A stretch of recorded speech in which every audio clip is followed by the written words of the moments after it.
ये भी जानना चाहता हूं कि सोनल कौन है हरियाणा की। मैं ये भी जानना चाहता हूं कि पूजा शर्मा कौन है। नमस्कार, पॉलिटिक्स में आप सबों का स्वागत है।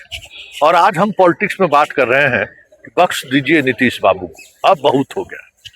नीतीश बाबू ने बिहार के लिए जो किया है और जिस जुनून के साथ किया है, अब बहुत हो गया।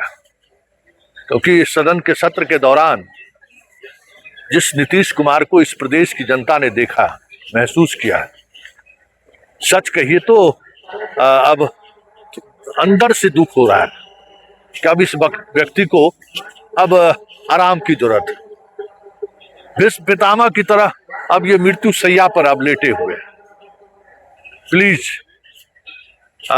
परिस्थिति भले ही नीतीश के बने रहने की मजबूरी है, राजनीतिक मजबूरी है, लेकिन वो इजाजत नहीं दे रहा है।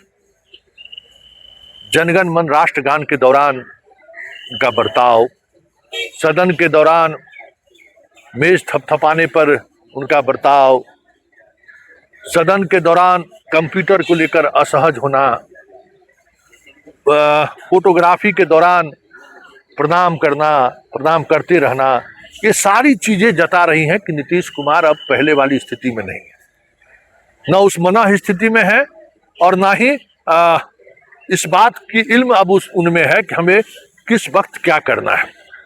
क्योंकि राष्ट्रगान के दौरान अगर वो इस तरीके का बर्ताव कर रहे हैं, मतलब कुछ भी वो समझने की स्थिति में नहीं है। बीच बीच में सदन के अंदर खड़े होकर कुछ बोलना और उस दौरान उनका जो बॉडी लैंग्वेज रहता है या जिस तरीके से वो अपनी बात रखते हैं, उससे भी साफ लगता है कि नीतीश कुमार अब वो नीतीश कुमार नहीं है। तो फिर इस नीतीश कुमार को होने की जरूरत क्यों?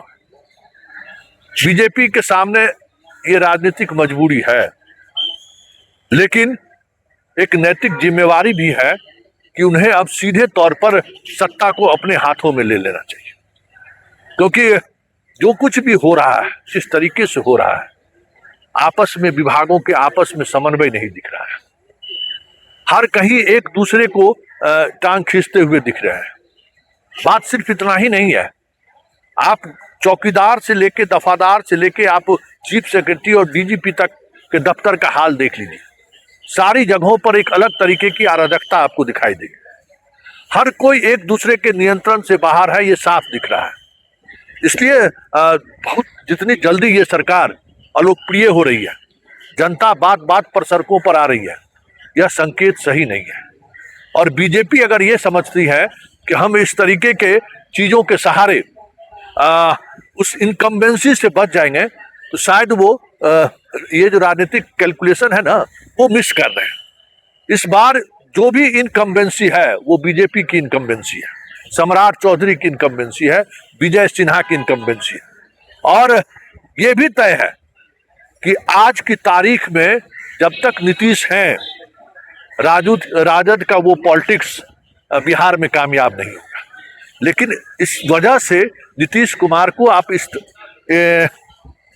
मुख्यमंत्री की कुर्सी पर बिठाए रखे, ये राजहित में भी नहीं है।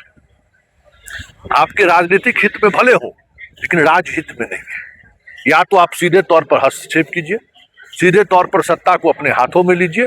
ये चाबी के सहारे सत्ता चलाने की जो एक प्रवृत्ति दिख रही है बिहार बीजेपी के नेताओं में या केंद्र के बीजेपी के नेताओं में, उससे बचने की जरूरत है। क्योंकि बिहार को एक बड़ा नुकसान हो रहा है।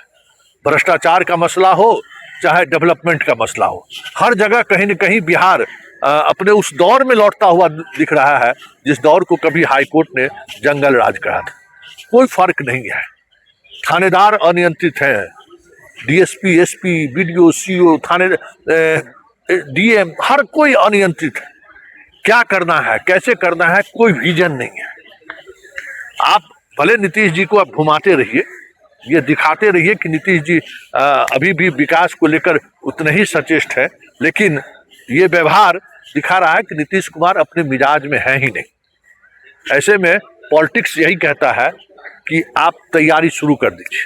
पॉलिटिक्स यही कहता है कि आरजेडी से आज अगर आप सीधे तौर पर लड़ने का जुर्रत या लड़ने की की इच्छा शक्ति नहीं पैदा करेंगे तो फिर 2029 में वो दिन आपको देखना पड़ेगा जो शायद आप समझ नहीं पा रहे हैं, क्योंकि यूजीसी की पॉलिटिक्स ने फिर से एक बार जात के पॉलिटिक्स को मजबूत किया है और पूरे देश में इस पॉलिटिक्स को एक अलग तरीके से हवा दी जा रही है।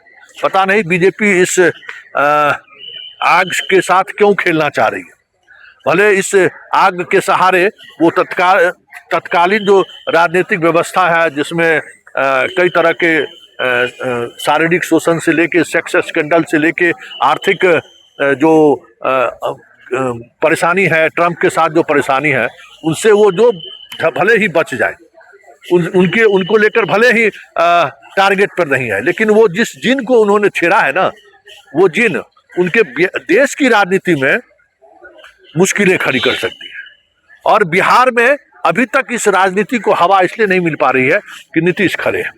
नीतीश भले ही मृत्यु सैया पर क्यों ना बैठे हो, लेकिन नीतीश हैं तो लालू परिवार की वो राजनीति सेट नहीं कर पा रहा है, राजनीति में फिट नहीं बैठ रहा है। जिस तरीके से उन्होंने पिछड़ों की राजनीति को अति पिछड़ा में, दलित की राजनीति को महादलित में बांट दिया है, एक वोट बैंक को एक अलग तरीके से, महिलाओं को वोट बैंक को एक कंस्टिट्यूएंसीज में परिवर्तन कर दिया है, जो जात धर्म मजहब से उठकर वोट कर रहे हैं।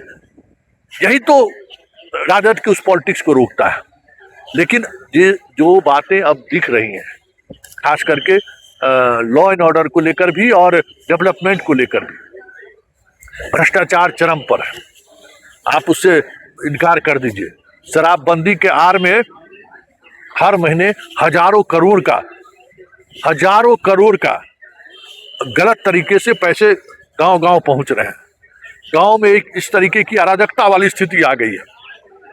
कहीं न कहीं गांव में शराब सिंडिकेट का एक अपना वर्चस्व स्थापित कर लिया है, जो कहीं न कहीं एक नई तरीके की परेशानी खड़ा कर दी है ग्रामीण अर्थव्यवस्था में। पूरी व्यवस्था कह सकते हैं कि शराब माफियों के हाथों में है। उसी तरीके से भू माफिया की स्थिति है। ये बिहार में जो 2005 के बाद जो चीजें बदली थी, बिहार 2005 के वाली स्थिति में बढ़ रहा है। और ऐसे में नीतीश कुमार को अब ज्यादा वक्त तक हमें लगता है कि मुख्यमंत्री की कुर्सी पर बनाए रखना बीजेपी के लिए आत्मघाती साबित हो सकता है। कि अगर उनके पास रिकॉर्ड है तो उन्होंने आपको रिकॉर्ड दिया। जो हमारी पार्टी सदस्यता अभियान के तहत जो भी मेरे पास पैसा है, इलेक्ट्रॉल बॉन्ड का जो भी मेरे पास पैसा है, उसका टोटल हलफनामा में चुनाव आयोग में सम्मिलित किया हुआ है। चुनाव आयोग ने उसको माननीय सर्वोच्च न्यायालय में जमा कर दिया गया है। तो ओपन डॉक्यूमेंट्री है, अभी आप नेट पर दाबिए, अभी आपको पता लग जाएगा। लेकिन इस भ्रष्ट लोगों से पूछिए कि वो कंपनी जिसका टर्नओवर 20 करोड़ नहीं है, वो आपको 24 करोड़ कैसे चंदा दे दिया। मैंने सुबह भी आपको कंपनी का नाम बताया, फिर से उसको आप रिकॉल कर लीजिए। A2BS इंफ्रास्ट्रक्चर कंपनी है। और मैं ये भी जानना चाहता हूं कि सोनल कौन है हरियाणा की। मैं ये भी जानना चाहता हूं कि पूजा शर्मा कौन है।